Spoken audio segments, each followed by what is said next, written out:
Daniel thought it so important that he dedicated another chapter to Antiochus for Epiphanes, and yet we are led to believe he is talking about a far-off future Antichrist. Let's delve in and see how the scholars could get it so wrong, or are they trying to deceive us willfully? We saw in Daniel 8 how clear the prophecy was. Daniel is looking 350 years into the future, and he is giving us a more detailed historical outlook. God is truly amazing, and it is hard for us to comprehend today.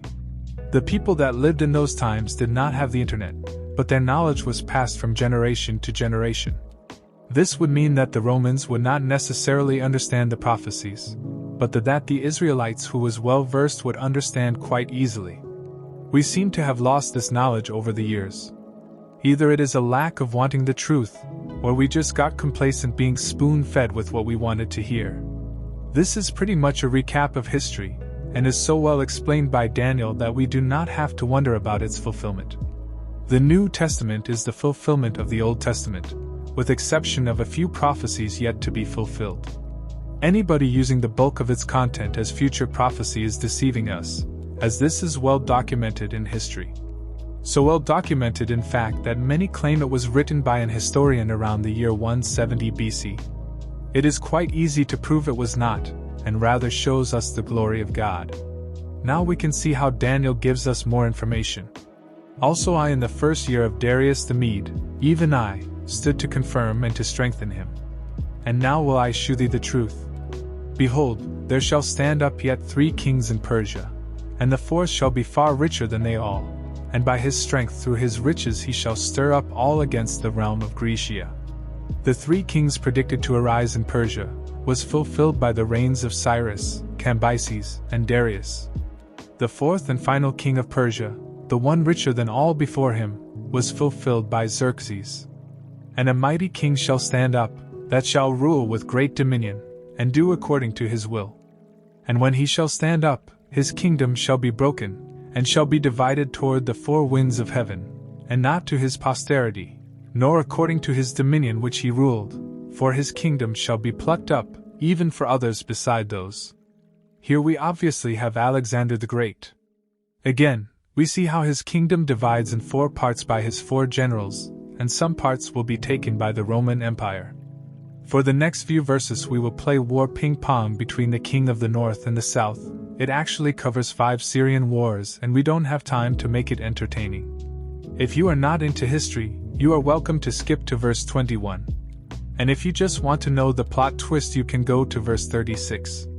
And the king of the south shall be strong, and one of his princes, and he shall be strong above him, and have dominion. His dominion shall be a great dominion. This was fulfilled in Ptolemy I of Egypt, who exerted his control over the Holy Land. Soon after the division of Alexander's empire, the Ptolemies dominated this region. He was one of Alexander's generals and created the Ptolemaic dynasty. A strong leader, and his son Ptolemy II Philadelphus reigned for 39 years. And in the end of years they shall join themselves together. For the king's daughter of the south shall come to the king of the north to make an agreement, but she shall not retain the power of the arm, either shall he stand, nor his arm. But she shall be given up, and they that brought her, and he that begot her, and he that strengthened her in these times. During the war between Seleucid Empire in the north, and southern Egypt, King Antiochus II married Bernice, the daughter of the king of the south. There was peace for a time because of this marriage, but it was upset when Ptolemy II died. Antiochus II discarded Berenice and took back his former wife, Laodice. It was not a great decision on his part, as she poisoned him and killed his former wife Bernice and her infant son around 246 BC. This period was known as the Reign of Terror. Laodice, now in control, set her son, Seleucus II, on the throne of the Syrian dominion. We continue. But out of a branch of her roots shall one stand up in his estate, which shall come with an army, and shall enter into the fortress of the king of the north, and shall deal against them, and shall prevail. Bernice's brother Ptolemy III, the shoot, invaded Syria and Anatolia immediately upon the accession of Seleucus II in what is known as the Laodicean War or Third Syrian War. He did this as revenge for the murder of his sister Berenice. The fortress is probably the royal city of Seleucia in Pieria. Seleucia was the port city of Antioch, located at the mouth of the Orontes River. He also took over Babylonia and the Syrian coast for a while. And shall also carry captives into Egypt their gods, with their princes, and with their precious vessels of silver and of gold, and he shall continue more years than the king of the north. Ptolemy III of the south lived 4 years past Seleucus II in the north. So the king of the south shall come into his kingdom, and shall return into his own land. But his sons shall be stirred up, and shall assemble a multitude of great forces, and one shall certainly come, and overflow, and pass through, then shall he return, and be stirred up, even to his fortress. This was fulfilled in Seleucus III and Antiochus III, the 2 sons of Seleucus II. Both were successful generals, but Seleucus III ruled only a short time and was succeeded by his brother. The sons of the kings of the north would continue, and in a furious battle, Antiochus III took back the Holy Land from the dominion of the Ptolemies. Judea, which stood as a buffer between the kings of the south and the kings of the north. And the king of the south shall be moved with choler, and shall come forth and fight with him, even with the king of the north. And he shall set forth a great multitude, but the multitude shall be given into his hand. Ptolemy IV was the son of Ptolemy III and Berenice II. His succession to the throne was accompanied by a wide-ranging purge of the Ptolemaic royal family, which left control of the realm's government largely in the hands of his courtiers Sosibius and Agathocles. His reign was marked by the Fourth Syrian War, 219 to 217 BC, with the Seleucid Empire in the north. Seleucus III and Antiochus III, which culminated in a decisive Ptolemaic victory at the Battle of Raphia, one of the largest battles of the whole Hellenistic age. Because of that loss he was forced to give back dominion over the Holy Land to Ptolemy IV. And when he hath taken away the multitude, his heart shall be lifted up, and he shall cast down many 10,000s, but he shall not be strengthened by it. For the king of the north shall return, and shall set forth a multitude greater than the former, and shall certainly come after certain years with a great army and with much riches. Antiochus III was now free to conduct what has been called the Fourth Syrian War, 219–216 BC, during which he gained control of the important eastern Mediterranean seaports of Seleucia and Pieria, Tyre, and Ptolemy. In 218 he held Coele Syria, Lebanon, Palestine, and Phoenicia. In 217 BC, invasion of Jerusalem by Antiochus III. Levites stop him from entering into the temple, but he still kills many Jews. And in those times there shall many stand up against the king of the south. Also the robbers of thy people shall exalt themselves to establish the vision, but they shall fall. So the king of the north shall come, and cast up a mount, and take the most fenced cities, and the arms of the south shall not withstand, either his chosen people, either shall there be any strength to withstand. But he that cometh against him shall do according to his own will, and none shall stand before him, and he shall stand in the glorious land, which by his hand shall be consumed. He shall also set his face to enter with the strength of his whole kingdom, and upright ones with him. Thus shall he do. And he shall give him the daughter of women, corrupting her, but she shall not stand on his side, either be for him.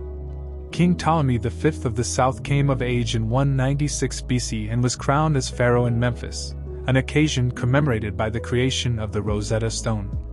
After this, he made peace with Antiochus III and married his daughter, Cleopatra I. He did this hoping to gain permanent influence, and eventually control in Egypt. To the great disappointment of Antiochus III, the plan failed because Cleopatra wasn't faithful to her Egyptian husband at all. I find this quite interesting. Many believe it is talking about Cleopatra the Great, the daughter of woman. Daniel is giving us a clue that she will have this famous descendant. Also interesting is that the original Cleopatra was the sister of Alexander the Great. More than 100 years later, Cleopatra the Great ended up marrying Julius Caesar. The people who understand royal bloodlines will notice we are still sitting with inbred blue bloods today. The seed war has never ended, it just gets a new face. The Jewish people of the glorious land initially welcomed Antiochus III as a liberator from Egyptian rule. Their decision to support Antiochus III proved unwise when he turned destruction upon the glorious land and its people. We continue. After this shall he turn his face unto the isles, and shall take many. But a prince for his own behalf shall cause the reproach offered by him to cease. Without his own reproach he shall cause it to turn upon him. Then he shall turn his face toward the fort of his own land, but he shall stumble and fall, and not be found. This was fulfilled when Antiochus III turned his attention towards the areas of Asia Minor and Greece. He was helped by Hannibal, the famous general from Carthage. But a Roman general, Lucius Cornelius Scipio, defeated Antiochus in Greece. He returned to his former regions, having lost all that he gained. As Antiochus III was defeated by the Romans, he had to give up his son Antiochus Epiphanes as a political prisoner in a peace deal. Badly needing money for his treasury, he resorted to pillaging a Babylonian temple and was killed by enraged local citizens and had an inglorious end. The next ruler, Seleucus IV Philopator, then substituted his own son Demetrius in exchange of his brother Antiochus IV Epiphanes as a hostage in Rome. And yes, this would come back to bite him. We continue. Then shall stand up in his estate a raiser of taxes in the glory of the kingdom. But within few days he shall be destroyed, either in anger, nor in battle. This was fulfilled in the brief reign of Seleucus III Philopator, the eldest son of Antiochus III. He sought to tax his dominion to increase revenues. His plan to pillage the Jerusalem temple in the Holy Land was set aside when his ambassador Heliodorus had an angelic vision warning him, and it failed. Heliodorus reigned as ambassador for a few days after he assassinated Seleucus III. And in his estate shall stand up a vile person, to whom they shall not give the honor of the kingdom, but he shall come in peaceably, and obtain the kingdom by flatteries. Antiochus IV Epiphanes didn't use terror to gain power. He used flattery, smooth promises, intrigue and political clout to steal the kingdom. He flattered the Romans, and sent ambassadors to court their favor, and pay them tributes in arrears. He praised the Syrians, and gained their concurrence. We can assume he orchestrated the murder of his older brother. Also his nephew Antiochus, who co-ruled with him for 5 years. Finally, we have reached the little horn of Daniel 7. We also find him mentioned halfway through, making him the focal point of prophecy. And with the arms of a flood shall they be overflown from before him, and shall be broken, yea, also the prince of the covenant. Here we see his military might and power. Some would say the prince of the covenant was the high priest in Jerusalem, Onias III. He was not corruptible.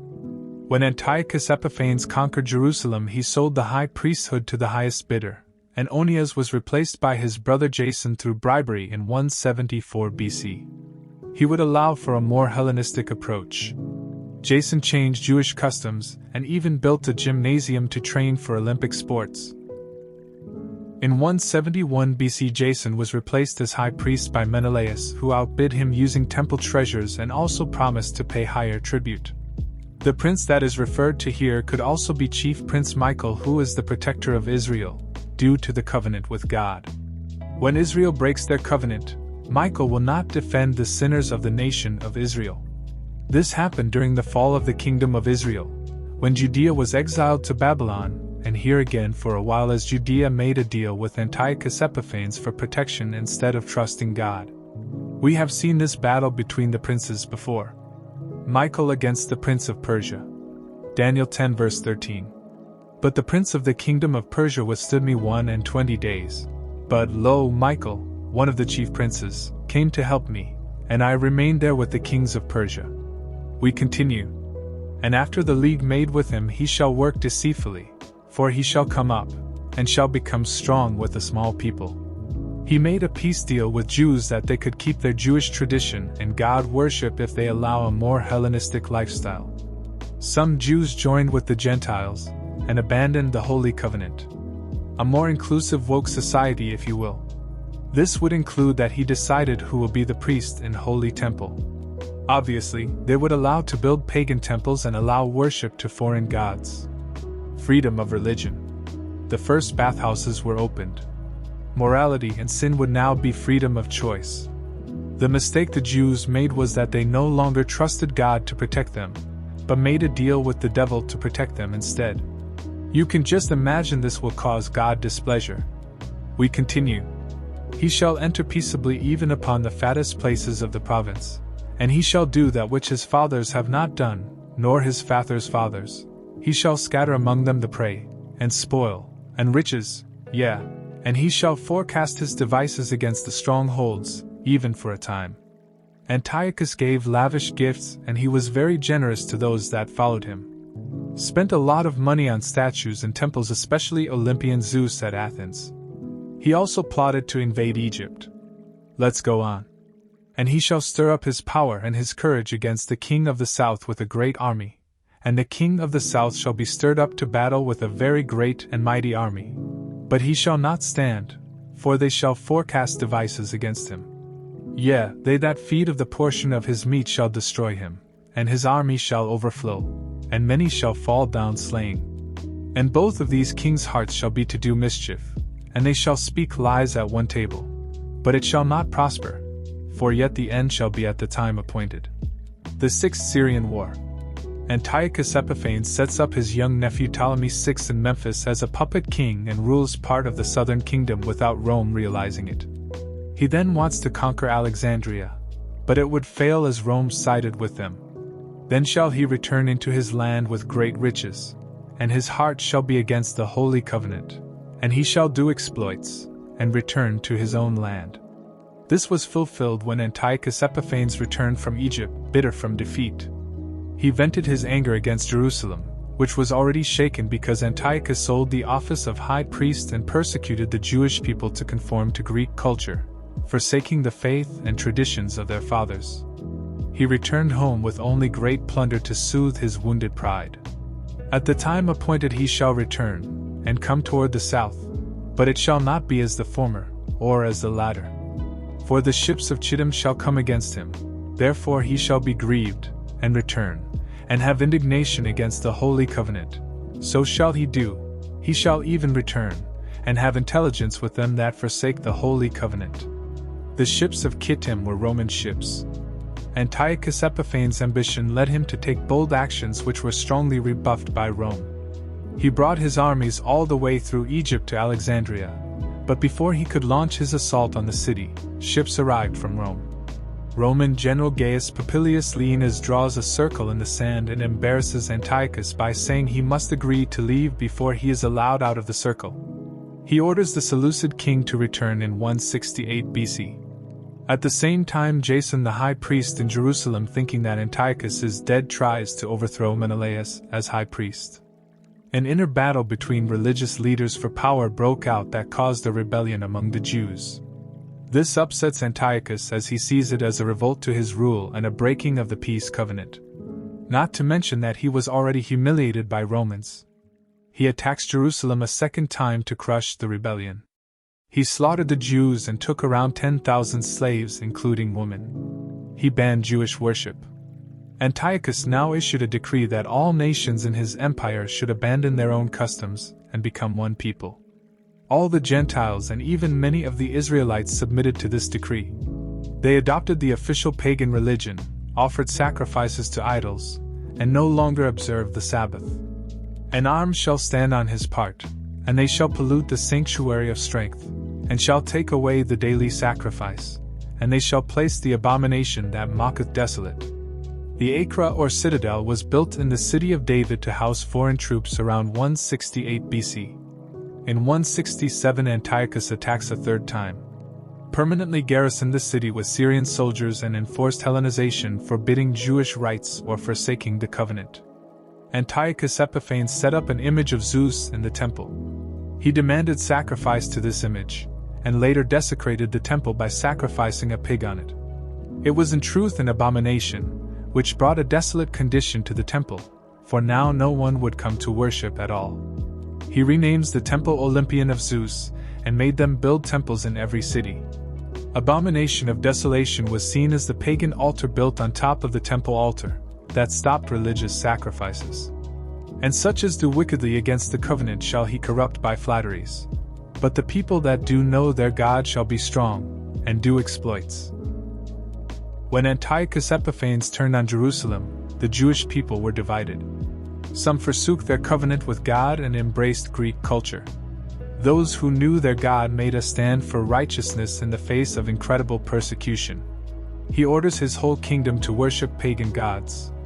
Promises Jews gifts and gold if they forsake their God. The people that stood up were led by Matthias the priest. He suggested a violent revolt.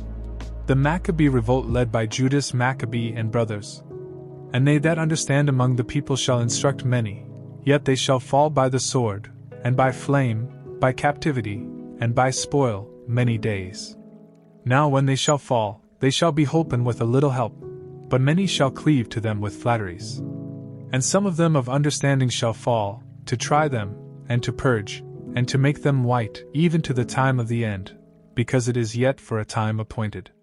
There was another group called the masculine that were passive and waited for divine intervention, willing to be martyred. Little help refers to a peaceful resistance instead of violent approach. The time of the end seems to be the end of the occupation of Jerusalem, last Syrian war and death of Antiochus. Antiochus Epiphanes is said to have killed 80,000 Jews, taken 40,000 more as prisoners, and sold another 40,000 as slaves. He also plundered the temple, robbing it of approximately $1 billion by modern calculations. And the king shall do according to his will, and he shall exalt himself, and magnify himself above every god, and shall speak marvelous things against the God of gods, and shall prosper till the indignation be accomplished, for that is determined shall be done. Daniel does not specify either the king of the north or the king of the south, but instead introduces a new king. Here almost all religious scholars jump to a far-off future Antichrist, more than 2,000 years in the future. Another gap theory denying that God's prophecies are correct and fulfilled. Julius Caesar was known as the first of the 12 Caesars and was referred to as kings by the Jews. We surely did not think Daniel was just going to skip the fourth beast, the Roman Empire. It cannot be a far-off future time, as we see the king of the north and the south are still active at this point. Daniel is not trying to confuse us, he is quite clear, we lost the plot all by ourselves. How I see it is that we are now moving from the Greek kingdom into the Roman kingdom. In 63 BC, Caesar had been elected Pontifex Maximus, the chief high priest, which same as the Pope today. Augustus Caesar called himself the Son of God, as his father Julius Caesar was proclaimed a deity, as a god, apparently after his death. He also made Antipater I the Idumean governor of Judea and the founder of the Herodian dynasty, father of Herod the Great, who was known to be an Edomite. The Maccabees forcefully converted Edomites, and later generations would pay the price, as he was now the king of the Jews. He tried to kill baby Jesus to prevent him to become the actual king of the Jews. The Herodian dynasty played its role in rejecting Jesus and persecuting Christians. We see that the Julio-Claudian dynasty and Herodian dynasty ruled till the destruction of Jerusalem. Neither shall he regard the God of his fathers, nor the desire of women, nor regard any god, for he shall magnify himself above all. But in his estate shall he honor the God of forces, and a god whom his fathers knew not shall he honor with gold, and silver, and with precious stones, and pleasant things. But he shall worship the god Mausam or forces, which many believes to be the god Jupiter. He was the Roman god of the sky and of thunder. Julius Caesar claimed he was related to both the god Mars and Venus. On the eve of the Battle of Pharsalus, Caesar vowed the temple to Venus Victrix. He eventually decided to dedicate the temple to Venus Genitrix instead, who is actually the Greek god Aphrodite, the mother of Aeneas, and thus the mythical ancestress of the Julian family. The temple was built in the Forum of Caesar. She came to symbolize Rome's imperial power. Items deposited inside the temple included a statue of Venus by Arcesilaus as well as statues of Julius Caesar. In the temple you could find numerous Greek paintings, 6 collections of engraved gems, a breastplate decorated with pearls from Britannia, and a controversial golden statue of Queen Cleopatra as the goddess Isis once filled the temple. The gods Baal and Asherah, Osiris and Isis, Jupiter and Venus are all the same, just worshipped differently due to culture and customs. We never got rid of Mystery Babylon beliefs, and it even continues today. We just call it the Washington Monument, or Statue of Liberty. Thus shall he do in the most strongholds with a strange god, whom he shall acknowledge and increase with glory, and he shall cause them to rule over many, and shall divide the land for gain. And at the time of the end shall the king of the south push at him, and the king of the north shall come against him like a whirlwind, with chariots, and with horsemen, and with many ships, and he shall enter into the countries, and shall overflow and pass over. It is important to see here that the king we are talking about is either the king of the north or the south, as both made war with this new king. We know that the king of the north was defeated by Pompey alongside Judea in 63 BC, and Julius Caesar defeated the king of the south in 47 BC. We know Julius Caesar took control of the Roman Empire under the First Triumvirate in 59 BC, eventually assuming sole dictatorship in 46 BC. He shall enter also into the glorious land, and many countries shall be overthrown, but these shall escape out of his hand, even Edom, and Moab, and the chief of the children of Ammon. He shall stretch forth his hand also upon the countries, and the land of Egypt shall not escape. But he shall have power over the treasures of gold and of silver, and over all the precious things of Egypt, and the Libyans and the Ethiopians shall be at his steps. Edom and Moab, and the chief of the children of Ammon, known today as Jordan, had a good relationship with Roman Empire due to Antipater, a native Idumean, a region southeast of Judah in which the Edomites lived. After Julius Caesar defeated Pompey at the Battle of Pharsalus, Antipater sided with Caesar during the Roman Civil War. Caesar's almost fell in his Egyptian campaign. Antipater joined Mithridates of Pergamon's army marching to rescue Caesar in Alexandria. The Battle of the Nile in 47 BC. Julius Caesar conquered Ptolemy XIII and made an allegiance with Queen Cleopatra. This put his empire on the borders of Libya and Ethiopia. But tidings out of the east and out of the north shall trouble him, therefore he shall go forth with great fury to destroy, and utterly to make away many. While Julius Caesar was conquering the southern kingdoms, a rebellion broke out in Roman province Pontus, in Asia Minor. Veni, vidi, vici? I came, I saw, I conquered, is a Latin phrase used to refer to a swift, conclusive victory. The phrase is popularly attributed to Julius Caesar, who, according to Appian, used the phrase in a letter to the Roman Senate around 47 BC after he had achieved a quick victory in his short war against Pharnaces II of Pontus at the Battle of Zela. And he shall plant the tabernacles of his palace between the seas in the glorious holy mountain. Yet he shall come to his end, and none shall help him. John Hyrcanus was a Hasmonean, Maccabean, leader and a Jewish high priest who had been an official ally of Pompey. However, he shrewdly switched sides and declared his allegiance to Julius Caesar. He then committed over 3,000 Jewish soldiers to an expeditionary force that invaded Egypt and helped raise the siege of Alexandria. This is when Julius Caesar passed through the Holy Lands and made his Roman client governor, Antipater the Idumean. Pompey was executed in Egypt, beheaded on a beach in 48 BC by those he believed were offering him refuge. Julius Caesar was favorable to Judeans after his victory in Egypt. Caesar restored rights to the Jews, recognizing Judaism as a religion and permitting its practice. His adopted son, Octavian, later the Emperor Augustus, would continue his legacy. Herod's palace at Jerusalem was built in the last quarter of the 1st century BC by Herod the Great, king of Judea from 37 BC to 4 BC. It was the second most important building in Jerusalem, after the temple itself. In Herod's time it was situated at the northwestern wall of the upper city of Jerusalem. We know how Julius Caesar came to his end. Fearful of his power and domination of the state, a group of senators led by Brutus and Cassius assassinated Caesar on the Ides of March 15, 44 BC. And yes, none helped him. Unfortunately, we don't have the time now to study Ezekiel prophecies, but it is quite clear that this period of time, with Judea being stuck in the middle between the king of the north, the Seleucid Greek Empire, and the prince of Greece being Gog of Magog, while the Ptolemy Empire and king of the south is the origin of the Ezekiel wars.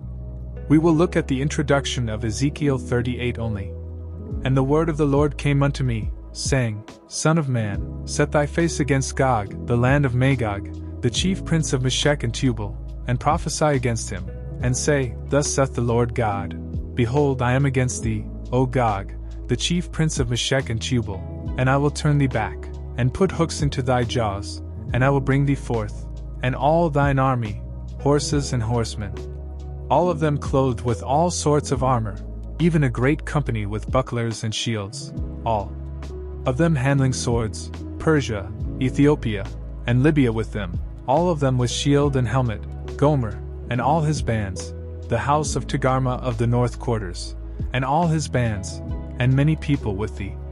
These are not actual people that lived then, but areas represented by the descendants of Noah. His son Japheth, who inherited areas in Europe and who conquered Asia Minor and the Greek and Roman kingdoms.